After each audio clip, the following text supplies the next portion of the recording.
Hey guys, so ഇന്ന് നമ്മൾ explain ചെയ്യാൻ പോകുന്നത് ഹൈക്യൂ എന്ന് പറയുന്ന ആനിമി സീരീസിൻ്റെ ഒന്നാമത്തെ സീസണിലെ 4ാമത്തെ എപ്പിസോഡാണ്. സോ ഗായ്സ്, ഈ ഒരു എപ്പിസോഡ് എന്ന് പറഞ്ഞാൽ ഒരു കിടിലൻ എപ്പിസോഡ് തന്നെയാണ്. കാരണം നമ്മളെ ഷോയും കഗയാം കറാസനോ എന്ന് പറഞ്ഞ ടീമിലേക്ക് ജോയിൻ ചെയ്യാനുള്ള അതിനെപ്പറ്റി തീരുമാനിക്കുന്ന ആ ഒരു മാച്ച് ഈ ഒരു എപ്പിസോഡിലാണ് നടക്കുക. പിന്നെ എപ്പിസോഡിന് മുമ്പേ നിങ്ങൾ എല്ലാവരും ലൈക്ക് ചെയ്ത് കാണാൻ ശ്രമിക്കുക. ഇന്നത്തെ ഈ ഒരു വീഡിയോ ടാർഗറ്റ് എന്ന് പറയുന്നത് വെറും 200 ലൈക്കാണ്. 200 ലൈക്ക് എപ്പാവുന്നു. അപ്പോൾ നമ്മൾ അടുത്ത എപ്പിസോഡിൽ 5ാമത്തെ എപ്പിസോഡും അപ്ലോഡ് ചെയ്യുന്നതായിരിക്കും. പിന്നെ ഗൈസ്, നിങ്ങളുടെ ഈ ഒരു ആനിമിനെ പറ്റിയുള്ള അഭിപ്രായങ്ങൾ തീർച്ചയായിട്ടും കമന്റ് ചെയ്യുക. നിങ്ങളുടെ കമന്റ്സ് ആണ് ഞങ്ങളുടെ മോട്ടിവേഷൻ. സോ അങ്ങനെയാണെങ്കിൽ നമുക്ക് നേരെ എപ്പിസോഡിലോട്ട് പോകാം. എപ്പിസോഡിന്റെ സ്റ്റാർട്ടിങ് തന്നെ കാണിക്കുന്നത് നമ്മുടെ കഗയാമ അവനെ എന്തുകൊണ്ടാണ് പ്ലേയേഴ്സ് കിങ് എന്ന് വിളിക്കാൻ കാരണം എന്നുള്ള ഒരു ഫ്ലാഷ് ബാക്ക് ആണ് കാണിക്കുന്നത്. ബേസിക്കലി നമ്മളെ കഗയാമ കുറച്ച് അഗ്രസീവ് ആയിട്ടുള്ള ഒരു പ്ലെയർ ആണ്. അത് കാരണം തന്നെ അവനെ തോൽക്കുന്നത് ഇഷ്ടമല്ല. അവനാണെങ്കിൽ അവനക്ക് വരുന്ന ബോളൊക്കെ കൃത്യമായിട്ട് എല്ലാവർക്കും സെറ്റ് ചെയ്ത് കൊടുക്കുന്നുണ്ട്. പക്ഷെ അവന്റെ ടീമേറ്റ്സ് ആണെങ്കിൽ അത് റിസീവ് ചെയ്യാൻ മാത്രമുള്ള ഒരു ഗുഡ് ആയിട്ടുള്ള പ്ലേയേഴ്സ് ആയിരുന്നില്ല. അത് കാരണം തന്നെ നമ്മളെ കഗയാമ അവന്റെ ടീമേറ്റ്സിനോട് വളരെയധികം ദേഷ്യപ്പെട്ടുകൊണ്ട് നിങ്ങൾ എന്തുകൊണ്ടാണ് ഇങ്ങനെ പതുക്കെ കളിക്കുന്നത്, നിങ്ങൾക്ക് കുറച്ചും കൂടി ഉയർത്തി ചാടിയിട്ട് ആ ഒരു ബോൾ റിസീവ് ചെയ്തൂടെ എന്ന തരത്തിലുള്ള ഡയലോഗ്സ് അവന്റെ ടീമേറ്റ്സിനോട് അവൻ നിരന്തരമായി പറയുമായിരുന്നു. അങ്ങനെ ഒരു പ്രാവശ്യം നമ്മൾ കഗയാമ ബോൾ സെറ്റ് ചെയ്ത് കൊടുത്തപ്പോൾ ആ ഒരു ബോൾ റിസീവ് ചെയ്യാൻ വേണ്ടിയിട്ട് അവൻ്റെ ഒരു ടീമേറ്റ്സ് പോലും അങ്ങോട്ട് വന്നില്ല. ഇത് കണ്ട് ഞെട്ടി നമ്മളെ കഗയാമയാണെങ്കിൽ അവന്റെ ടീമേറ്റ്സിനോട് ചോദിക്കുന്നുണ്ട്, നിങ്ങൾ എന്തുകൊണ്ടാണ് ചാടാതിരുന്നത്, നിങ്ങൾ എന്തുകൊണ്ടാണ് ആ ഒരു ബോൾ സ്പൈക്ക് ചെയ്യാതിരുന്നത്, ഞങ്ങൾക്ക് നിന്റെ ഒപ്പം കളിച്ച് മടുത്ത്. വോളിബോൾ എന്ന ഗെയിം ടീമായിട്ടാണ് കളിക്കേണ്ടത്, മനസ്സിലായോ അഹങ്കാരിയായ കിങ്. സോ ഇവിടെ വെച്ചാണ് നമ്മളെ കഗയാമക്ക് കിങ് എന്ന ഒരു നിക് നെയിം കിട്ടുന്നത്. കാരണം നമ്മളെ കഗയാമ അവന്റെ ടീമേറ്റ്സിനോട് റൂഡായിട്ട് പെരുമാറുന്ന കാരണം, അതായത് സ്പീഡി അത് ചെയ്യും, പെട്ടെന്ന് തന്നെ ജമ്പ് ചെയ്യും എന്ന തരത്തിൽ ഒരു രാജാവ് കമാൻഡ് കൊടുക്കുന്ന പോലെ അതുപോലെയാണ് നമ്മളെ കഗയാമയുടെ ബിഹേവിങ്. അത് കാരണമാണ് അവന്റെ ടീമേറ്റ്സ് അവനെ കിങ് എന്ന ഒരു നിക് നെയിം കിട്ടത്. സോ അപ്പോഴാണ് നമ്മളെ കഗയാമ ഈ ഒരു ഉറക്കത്തിൽ നിന്ന് എണീക്കുന്നത്. അപ്പോഴാണ് നമുക്ക് മനസ്സിലാവുന്നത് ഇതൊക്കെ കഗയാമയുടെ ഒരു സ്വപ്നമായിരുന്നു. അവിടെ സീൻ കട്ടിന് ശേഷം പിന്നെ നമ്മൾ കാണുന്നത് നമ്മുടെ വോളിബോൾ കോർട്ടാണ്, അതായത് നമ്മളെ ജിമ്മാണ്. അവിടെ നമ്മളെ ക്യാപ്റ്റൻ ആയിട്ടുള്ള ഡൈച്ചി പറയുന്നുണ്ട്, ഞാനായിരിക്കും നിങ്ങളുടെ ഓപ്പോസിറ്റ് ടീമിൽ 3ാമത്തെ പ്ലെയർ ആയിട്ട് കളിക്കാൻ പോകുന്നത്. ഇത് കേട്ട് നമ്മളെ ഷോ ആകെ ഞെട്ടിപ്പോയിട്ട് അതൊരിക്കലും ഒരു ഫെയർ ആയിട്ടുള്ള തീരുമാനമല്ല. അപ്പോഴാണെങ്കിൽ ക്യാപ്റ്റൻ ഡൈച്ചി പറയുന്നുണ്ട്, നിങ്ങളുടെ ടീമിൽ എന്നെക്കാളും നന്നായിട്ട് അറ്റാക്ക് ചെയ്യുന്ന ടനക്ക ഉണ്ട്, അത് കാരണം 2 ടീമും ഏകദേശം ഈക്വൽ തന്നെയാണ്. അപ്പോഴാണ് സുക്കി പറയുന്നത്, ക്യാപ്റ്റൻ ഡൈച്ചി നമ്മൾ ആരെയാണ് ആദ്യം ടാർഗറ്റ് ചെയ്യേണ്ടത്, ആ ഒരു മൊട്ടടിച്ച സീനിയറിനാണോ അതോ ഒരു LKG കുട്ടിയാണോ? അയ്യോ, ഞാൻ ഇപ്പോഴാണ് ഓർത്തത് അവരുടെ ടീമിൽ കിങ് എന്നറിയപ്പെടുന്ന കഗയാമയും ഉണ്ടല്ലേ. അപ്പൊ നമ്മൾ എന്തായാലും ആദ്യം തന്നെ കഗയാമയെ ആയിരിക്കും ടാർഗറ്റ് ചെയ്യേണ്ടത്. ഇതൊക്കെ നമ്മളെ സുക്കി എല്ലാവരും കേൾക്കാൻ പറ്റുന്ന രീതി. എന്നാൽ ക്യാപ്റ്റൻ ഡൈച്ചിക്ക് സ്വകാര്യം പറയുന്ന പോലെയാണ് പറയുന്നത്. അയ്യോ, ആ ഒരു സുക്കിഷിമ അവന്റെ ഒരു കാര്യം, ഇനി കളിക്കാൻ പോകുന്ന കളി ഞാൻ അവനെ എന്തായാലും എന്റെ കൈ കൊണ്ട് തന്നെ കൊന്നിരിക്കും എന്ന് പറയുന്ന ഒരു സീരിയസ് ആയിട്ടുള്ള ഒരു ടണക്കയും പിന്നെ തന്നെ ഹൈറ്റ് ഇല്ലാത്ത കാരണം LKG കുട്ടി എന്ന് പറഞ്ഞ് കളിയാക്കിയത്. അതുകൊണ്ട് തന്നെ ദേഷ്യപ്പെട്ടിരിക്കുന്ന നമ്മളെ ഷോയും ഈ ഒരു മാച്ച് ജയിക്കാൻ വേണ്ടി നന്നായിട്ട് ഒരു കത്തി നിൽക്കുകയാണ്. ശേഷം മാച്ച് തുടങ്ങി നമ്മുടെ ഷോയുടെ ടീമിന് 2 പോയിന്റും സുക്കിയുടെ ടീമിന് 1 പോയിന്റ് ആയിട്ട് നിൽക്കുന്ന സമയമാണ് കാണിക്കുന്നത്. അങ്ങനെ ഷോയുടെ ടീം ലീഡായി നിൽക്കുന്ന സമയത്ത് പെട്ടെന്ന് നമ്മുടെ ഷോയുടെ ടീമിന് ഒരു അഡ്വാൻറ്റേജ് ബോൾ വരികയാണ്. ആ ഒരു അഡ്വാൻറ്റേജ് ബോൾ നമ്മളെ ഷോയോക്കാണ് നമ്മുടെ കഗയാമ സെറ്റ് ചെയ്ത് കൊടുക്കുന്നത്. അതാണെങ്കിൽ നമ്മളെ ഷോയോ സ്പൈക്ക് ചെയ്യുന്നുണ്ട്. ഞാനും എൻ്റെ ആദ്യത്തെ സ്പൈക്ക് ചെയ്തിട്ടുള്ള ഒരു പോയിന്റ് നേടാൻ പോവുകയാണ് എന്നൊക്കെയുള്ള ഒരു തോട്ട്സ് നമ്മളെ ഷോയുടെ മൈൻഡിൽ വരുന്നുണ്ട് ആ ബോൾ സ്പൈക്ക് ചെയ്യുന്ന സമയത്ത്. പക്ഷേ അപ്പോഴാണ് അവന്റെ മുന്നിലോട്ട് ഒരു പ്രശ്നം വരുന്നത്. അത് മറ്റൊന്നും ആയിരുന്നില്ല, നമ്മളെ സുക്കിഷിമ ആയിരുന്നു. അവനാണെങ്കിൽ അവന്റെ ഹൈറ്റ് യൂസ് ചെയ്തിട്ട് ആ ഒരു ബോൾ ആണെങ്കിൽ അവിടെ ബ്ലോക്ക് ചെയ്ത കളയാണ്. ഇതേ സമയം ഷോയ് ചിന്തിക്കുന്നുണ്ട്, ആ ഒരു മതിൽ അതിന്റെ മുമ്പിൽ വീണ്ടും വന്നു. അപ്പോഴാണെങ്കിൽ സുക്കി അവനെ തേച്ച് പിടിപ്പിക്കാൻ വേണ്ടിയിട്ട് പറയുന്നുണ്ട്, നിനക്കൊരു 30 സെന്റിമീറ്റർ ഹൈറ്റും കൂടി ഉണ്ടായിരുന്നെങ്കിൽ നിനക്ക് ആ ഒരു ബോൾ അവിടെ സ്കോർ ചെയ്യാൻ സാധിക്കുമായിരുന്നു. അപ്പോഴാണെങ്കിൽ ഷോയ് അതൊന്നും മൈൻഡ് ചെയ്യുന്നില്ല. പക്ഷെ പിന്നെ നമ്മുടെ ഷോയുടെ സ്പൈക്കുകൾ സുക്കി ബ്ലോക്ക് ചെയ്തുകൊണ്ടിരുന്നു.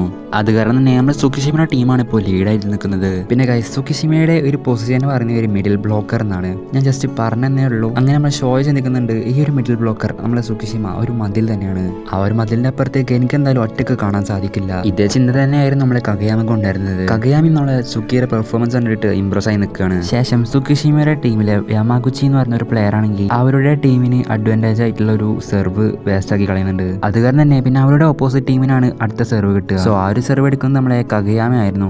അവന്റെ ഒരു സെർവ് എന്ന് പറഞ്ഞാൽ ഒരു കിടൽ ജംപ് സെർവ് തന്നെയാണ് അവൻ കൊടുത്തത്. പക്ഷെ ആ ഒരു സെർവ് ആണെങ്കിൽ നമ്മളെ ക്യാപ്റ്റൻ ഡൈച്ചാണെങ്കിൽ ഈസി ആയിട്ട് തന്നെ റിസീവ് ചെയ്യുന്നുണ്ട്. ഇത് കണ്ടാണെങ്കിൽ നമ്മളെ ഷോയും കഗയാമി ആകെ ഞെട്ടി പോകുന്നുണ്ട്. സോ നമ്മളെ ക്യാപ്റ്റൻ റിസീവ് ചെയ്ത ആ ഒരു ബോളാണെങ്കിൽ നമ്മളെ യാമാഗുച്ചി ആണെങ്കിൽ അവന്റെ ഒരു കിടൽ സ്പൈക്ക് കൊണ്ട് അവൻ അത് സ്കോർ ചെയ്യാണ്. അത് കാരണം നമ്മളെ ഷോയുടെ ടീം ആകെ ടെൻഷൻ അടിച്ച് നിൽക്കുകയാണ്. ആ ഒരു സമയത്താണ് സുക്കിഷിമ അവനെ മോട്ടറാക്കാൻ വേണ്ടിയിട്ട്, എന്ത് പറ്റി കിങ്, നീ പണ്ടത്തെ ആ ഒരു ഇൻസിഡന്റ് ഷോക്കിലാണ് ഇപ്പോഴുള്ളത്? അതെ, നീ പറഞ്ഞത് ശരിയാണ്, എന്റെ സെറ്റുകൾ റിസീവ് ചെയ്യാൻ ആരും ഇല്ലാതിരിക്കുന്നത് എന്റെ ഒരു പേടി സ്വപ്നം തന്നെയാണ്.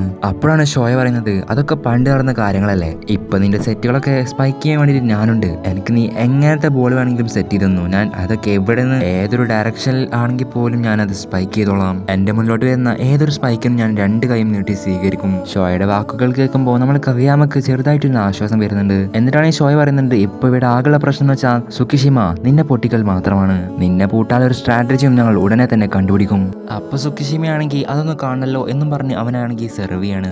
ആ ഒരു സെർവ് ആണെങ്കിൽ നമ്മളെ ടനക്ക റിസീവ് റിസീവ് ചെയ്യുന്നുണ്ട്. അതിനുശേഷം തനക്കയും നമ്മളെ ഷോയും രണ്ടുപേരും എനിക്കിതായോ എനിക്ക് ബോൾ സെറ്റ് ചെയ്തായോ എന്ന് നമ്മളെ കഗയാമയുടെ അടുത്ത് പറയാണ്. കഗയാമയാണെങ്കിൽ ആർക്ക് സെറ്റ് ചെയ്തെടുക്കും എന്നുള്ള ഒരു കൺഫ്യൂഷനിൽ നിൽക്കാണ്. ഷോയൊക്കെ ഇട്ടുകൊടുക്കുകയാണെങ്കിൽ സുക്കിഷിമ എന്തായാലും അവനെ ബ്ലോക്ക് ചെയ്യും. അത് കാരണം തനക്ക് ഇട്ടുകൊടുക്കാം എന്ന് വിചാരിച്ച് നിൽക്കുന്ന സമയത്താണ് പെട്ടെന്ന് നമ്മുടെ കഗയാമ ഷോയോടെ വോയിസ് കേൾക്കുന്നത്. കഗയാമ ഞാനിവിടെ ഫ്രീ ആണ് എന്ന് പറഞ്ഞ് നമ്മളെ ഷോയാണെങ്കിൽ കേട്ട് അലർന്നുണ്ടായിരുന്നു. അപ്പൊ കഗയാമക്ക് അവന്റെ പണ്ടത്തെ ആ ഒരു ഇൻസിഡന്റ് ഓർമ്മ വരികയാണ്. അതായത് അവൻ ബോൾ സെറ്റ് ചെയ്ത് കൊടുക്കുമ്പോൾ അവിടെ ആണെങ്കിൽ ആരും റിസീവ് ചെയ്യാണ്ടായിരുന്നു. സോ അതേ ഒരു സെയിം സിറ്റുവേഷനിലാണ് ഇപ്പോൾ നമ്മൾ കഗയാമ ഉള്ളത്. അത് കാരണം നമ്മളെ കഗയാമ പെട്ടെന്ന് റിയാക്ട് ചെയ്തിട്ട് ഷോയൊക്കെ ബോൾ സെറ്റ് ചെയ്ത് കൊടുക്കുകയാണ്. അതാണെങ്കിൽ നമ്മളെ ഷോ ചാടി വന്നിട്ട് ആ ഒരു ബോൾ സ്പൈക്ക് ചെയ്യുന്നുണ്ട്. പക്ഷേ പ്രശ്നം എന്ന് വെച്ചാൽ ആ ഒരു ബോൾ ഔട്ടിലേക്കാണ് പോയത്. ഇതാരും നമ്മൾ കഗയാമ അവന്റെ അടുത്ത് ദേഷ്യപ്പെടാൻ നിൽക്കുന്നുണ്ടെങ്കിലും ഷോ പറയുന്നുണ്ട് പക്ഷേ ബോൾ എന്റെ അടുത്തേക്ക് വന്നു, ഞാൻ ആ ഒരു ബോൾ സ്പൈക്ക് ചെയ്യുകയും ചെയ്തു. അത് കാരണം നീ ഇനി ഒരിക്കലും ബോൾ സെറ്റ് ചെയ്ത് കൊടുക്കാൻ വേണ്ടി പേടിക്കേണ്ട കാര്യമില്ല, എല്ലാം ഞാൻ തന്നെ സ്പൈക്ക് ചെയ്തോളാം. അങ്ങനെ നിൽക്കുമ്പോഴാണ് തനക്ക ചോദിക്കുന്നത്, എടാ നിങ്ങൾക്ക് ശരിക്കും ഫാസ്റ്റ് ക്വിക്ക് അറ്റാക്ക് ചെയ്യാൻ അറിയുമായിരുന്നു? ഇത് കേട്ട് നമ്മൾ ഷോയും കഗയാമയാണെങ്കിൽ ഫാസ്റ്റ് ക്വിക്ക് അറ്റാക്കോ അതൊക്കെ എന്താണ്, ഞങ്ങൾക്ക് അതൊന്നും ചെയ്യാൻ അറിയില്ല. അപ്പോൾ തനക്ക് പറയുന്നുണ്ട്, എടാ പൊട്ടന്മാരെ നിങ്ങളിപ്പോൾ ചെയ്തില്ലേ അത് ശരിക്കും ഫാസ്റ്റ് ക്വിക്ക് അറ്റാക്ക് ആണ്. അപ്പോഴാണെങ്കിൽ നമ്മളെ ഷോ പറയുന്നുണ്ട് എനിക്ക് ഫാസ്റ്റ് ക്വിക്ക് അറ്റാക്ക് ചെയ്യാനൊന്നും അറിയില്ല, പക്ഷെ എന്റെ നേരക്ക് വരുന്ന ഏത് ബോളും ഞാൻ കൃത്യമായിട്ട് തന്നെ സ്പൈക്ക് ചെയ്യും. അപ്പോഴാണെങ്കിൽ നമ്മളെ സുക്കിഷിമ അതിനിടയിൽ കയറിയിട്ട് പറയുന്നുണ്ട്, എന്റെ മുന്നിൽ വരുന്ന എല്ലാ ബോളും നീ സ്പൈക്ക് ചെയ്യും, പക്ഷെ നീ ചെയ്യുന്ന എല്ലാ സ്പൈക്കും ഞാൻ ബ്ലോക്കും ചെയ്യും. അപ്പോഴാണ് നമ്മൾ കഗയാമ അവിടേക്ക് വന്നിട്ട് പറയുന്നത്, അവന്റെ സ്പൈക്കുകൾ ഇനി നിനക്ക് ബ്ലോക്ക് ചെയ്യാൻ സാധിക്കില്ല, അതിന് ഞാൻ സമ്മതിക്കില്ല.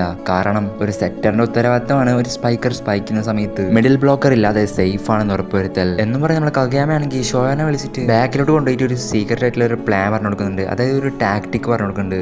അതെങ്ങനെയാണെന്ന് വെച്ചാൽ നിനക്ക് ഏതെങ്കിലും ഒരു സമയത്ത് എന്റെ സെറ്റുകൾ സ്പൈക്ക് ചെയ്യാൻ പറ്റില്ല എന്ന് തോന്നുകയാണെങ്കിൽ നീ നിന്റെ ഏറ്റവും സ്പീഡ് യൂസ് ചെയ്തിട്ട് നല്ല സ്പീഡിൽ നീ തൊട്ടടുത്തുള്ള സൈഡിലോട്ട് ഓടണം, എന്നിട്ട് നിന്റെ മാക്സിമം ഹൈറ്റിൽ ജമ്പ് ചെയ്യാൻ വേണം. അപ്പോൾ തന്നൊക്കെ ചോദിക്കുന്നത്, എടാ പൊട്ട നീ ഇങ്ങനെയാണ് ഒരാൾക്ക് ഫാസ്റ്റ് അറ്റാക്ക് പറഞ്ഞു കൊടുക്കുന്നത്? അപ്പോഴാണ് ഷോയ പറയുന്നുണ്ട്, ആ ഓക്കെ എനിക്ക് മനസ്സിലായി. അപ്പോൾ തനക്ക് ചൂടായിട്ട് പറയുന്നുണ്ട്, എടാ ഇങ്ങനെയൊന്നല്ലടാ നിങ്ങൾ പ്ലാൻ ചെയ്യേണ്ടത്. അപ്പോഴാണെങ്കിൽ ഷോയും കക്കയാമി പറയുന്നുണ്ട്, നമുക്ക് എന്തായാലും ഈ ഒരു പ്ലാൻ ഒന്ന് വർക്ക് ചെയ്ത് നോക്കി നോക്കാം, ഇല്ലെങ്കിൽ നമുക്ക് വേറൊരു പ്ലാൻ ആയിട്ട് വരാം. അങ്ങനെ അതിനുവേണ്ടി ഇവരാണെങ്കിൽ ഇവനെ പ്രിപ്പയർ ചെയ്ത് നിൽക്കുന്നുണ്ട്.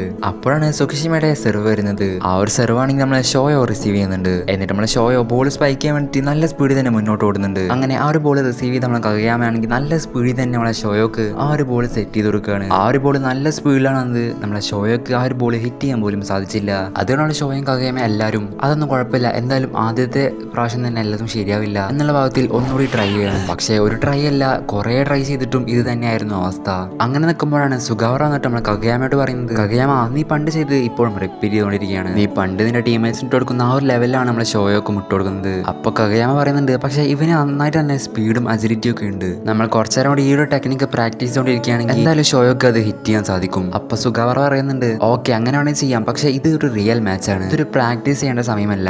നീ അവന്റെ സ്പീഡിലും അവന്റെ അജിലിറ്റിയിലും ഒക്കെ കൂടുതലായിട്ട് ആ ഒരു എബിലിറ്റി നീ യൂസ് ചെയ്യാൻ നോക്കുന്നുണ്ട്, പക്ഷെ നീ യൂസ് ചെയ്യുന്നത് അത് മാത്രമാണ്. ഷോയൊക്കെ നിന്റെ പണ്ടത്തെ ടീമേറ്റ്സിന്റെ പോലത്തെ എക്സ്പീരിയൻസ് ഒന്നുമില്ല, പക്ഷെ അവന് ഒരു വലിയ പൊട്ടൻഷ്യൽ തന്നെ ഉണ്ട്. അത് കാരണം നീ നിന്റെ സെറ്റും ഷോയുടെ സ്കില്ലും കൂടിയിട്ട് കമ്പൈൻ ചെയ്തിട്ട് ആ ഒരു ടെക്നിക്ക് പ്രോപ്പറായിട്ട് നീ വർക്ക് ചെയ്യുകയാണെങ്കിൽ നിങ്ങൾക്ക് എന്തായാലും ഈ ഒരു മാച്ചിൽ തന്നെ അതിന്റെ റിസൾട്ട് കാണാൻ സാധിക്കും. സോ നമ്മളെ സുഗാവറയുടെ വാക്കുകൾ നമ്മളെ കഗയാമയുടെ ഉള്ളിൽ ഒരു ചെറിയൊരു സ്പാർക്ക് കൊടുത്തിട്ടുണ്ട്. അത് കാരണം തന്നെ ആ ഒരു സ്പാർക്ക് യൂസ് ചെയ്തിട്ട് നമ്മളെ കഗയാമ അവൻ്റെ അടുത്ത് പറയുന്നുണ്ട്, അതായത് നമ്മളെ ഷോയുടെ അടുത്ത് പറയുന്നുണ്ട്, നീ ഇനി ചെയ്യേണ്ടത് നിന്റെ ഫുൾ സ്പീഡിലും പിന്നെ നിന്റെ മാക്സിമം ഹൈറ്റിൽ ജമ്പ് ചെയ്തും നല്ല പവർഫുൾ ആയിട്ട് തന്നെ നീ ബോൾ ഹിറ്റ് ചെയ്യണം. പക്ഷെ നീ ആകെ ഒരു കാര്യം ശ്രദ്ധിക്കണം, ഇപ്രാവശ്യം നീ ബോളിനെ നോക്കാൻ പാടില്ല, നീ ചുമ്മാ ഓടി എന്നിട്ട് നല്ല ഉയരത്തിൽ ചാടിയിട്ട് നിന്റെ കൈ നല്ല പവറിൽ തന്നെ സ്വിങ് ചെയ്യുക, അതായത് ബോൾ അടിക്കുന്ന പോലെ ആക്ഷൻ കാട്ടുക, ബാക്കി കാര്യങ്ങൾ ഞാൻ ഏറ്റോളാം. അതിനുശേഷം നമ്മൾ കാണുന്നത് നമ്മൾ കഗയാമ അവന്റെ ഫുൾ കോൺസെൻട്രേഷനും ഫുൾ ഫോക്കസും ഈ ഒരു പിച്ചിന്റെ അടുത്തും ബോളിന്റെ അടുത്തും സെറ്റേഴ്സ് എവിടെയാണ്, സ്പൈക്കേഴ്സ് എവിടെയാണ്, ഡിഫൻഡേഴ്സ് എവിടെയാണ്, റിസീവ് ചെയ്യുന്നവരെവിടെയാണ് എന്നുള്ള A to Z കാര്യങ്ങളും അവൻ ഫോക്കസ് ചെയ്തിരിക്കുകയാണ്. ശേഷം ക്യാപ്റ്റൻ അയച്ച് സെർവ് ചെയ്യാണ്. ആ ഒരു ബോളാണെങ്കിൽ നമ്മളെ കഗയാമയുടെ അടുത്തേക്ക് എത്തുന്നു. നമ്മളെ കഗയാമയാണെങ്കിൽ എല്ലാതും കാൽക്കുലേറ്റ് ചെയ്തിട്ട് ഈ ഒരു മൊമെന്റിലാണ്, ഈ ഒരു പൊസിഷനിലോട്ടാണ്, ഈ ഒരു ആംഗിളിലാണ്, അതെ അവിടേക്ക് തന്നെയാണ് ഞാൻ സെറ്റ് ചെയ്യേണ്ടത്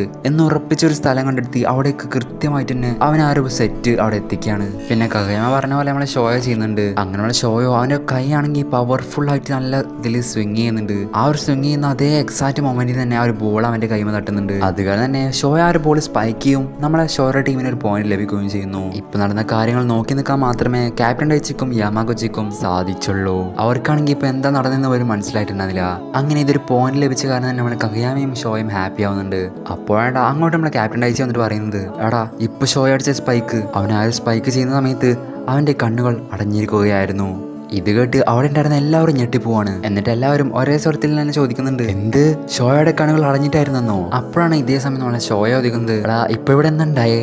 എന്റെ കൈമാ ഒരു ബോൾ തട്ടി, അത് നല്ല സുഖമുള്ള ഒരു ഫീലിംഗ് ആയിരുന്നു, അപ്പോഴാണ് കകയാമ ദേഷ്യപ്പെടുന്നുണ്ട്, എടാ കൊരങ്ങ നീ എന്തിനാണ് നിന്റെ കണ്ണ് പൂട്ടിയത്? അപ്പൊ ഷോയ പറയുന്നുണ്ട്, നീയല്ലേ എന്നോട് ബോളിനെ നോക്കാൻ പാടില്ല എന്ന് പറഞ്ഞ്, എന്റെ കണ്ണ് തുറന്നിട്ടാണെങ്കിൽ ഞാൻ എങ്ങനെയൊക്കെ ബോളിന്റെ മേലൊക്കെ നോക്കും. അപ്പൊ കകയാമ അവനോട് പറയുന്നുണ്ട്, എന്നും വിചാരിച്ച് നീ കണ്ണും പൂട്ടി നിൽക്കാണോ? അതെന്നെങ്കിലാവട്ടെ, നമ്മളെന്തായാലും ഒരു പോയിന്റ് നേടിയില്ലേ, ഇനി ഞാൻ അടുത്തതും നിനക്ക് തന്നെ ആയിരിക്കും ഇട്ടിരിക്കുക. അത് കാരണം നേരത്തെ ചാടിയ പോലെ തന്നെ നീ ചാടണം. സോ നേരത്തെ യൂസ് ചെയ്ത ആ ഒരു സ്ട്രാറ്റജി യൂസ് ചെയ്തിട്ട് ഇവർ കളിക്കാൻ നോക്കുന്നുണ്ടെങ്കിലും ആ ഒരു സ്ട്രാറ്റജി ആണെങ്കിൽ കൂടുതൽ നേരം വർക്ക് ചെയ്യുന്നുണ്ടായിരുന്നില്ല. അങ്ങനെ ഇരിക്കെ നമ്മുടെ സുഖിഷിമയുടെ ടീമിന്റെ ഒരു സെർവർ റിസീവ് ചെയ്ത് നമ്മളെ ടനക്കുകയാണെങ്കിൽ ആ ഒരു ബോൾ കകയാമക്ക് കൊടുക്കുന്നുണ്ട്. കകയാമയുടെ കയ്യിൽ ആ ഒരു ബോൾ എത്തിയെന്ന് പറഞ്ഞപ്പോഴേക്കും നമ്മളെ ഷോയോ ഓടാൻ തുടങ്ങി. ഓടുന്നതിനടക്കാണെങ്കിൽ ഉള്ള ഷോയോ കകയാമ പറഞ്ഞ ആദ്യത്തെ വാക്കുകൾ ഓർമ്മിക്കുകയാണ്, നിനക്ക് ഏതെങ്കിലും ഒരു സമയത്ത് എന്നെ സ്പൈക്കുകൾ അടിക്കാൻ പറ്റില്ല എന്ന് തോന്നുകയാണെങ്കിൽ നീ സൈഡിലോട്ട് പോയിട്ട് ഉയരത്തിൽ ചാടണം. സോ ആ ഒരു ടെക്നിക്ക് യൂസ് ചെയ്തിട്ടാണ് നമ്മളെ ഷോയോ ഇപ്പോൾ കളിച്ചത്. അതാണെങ്കിലോ നമ്മളെ സുഖിഷിമയ്ക്ക് ഒരു സർപ്രൈസ് ആയിരുന്നു.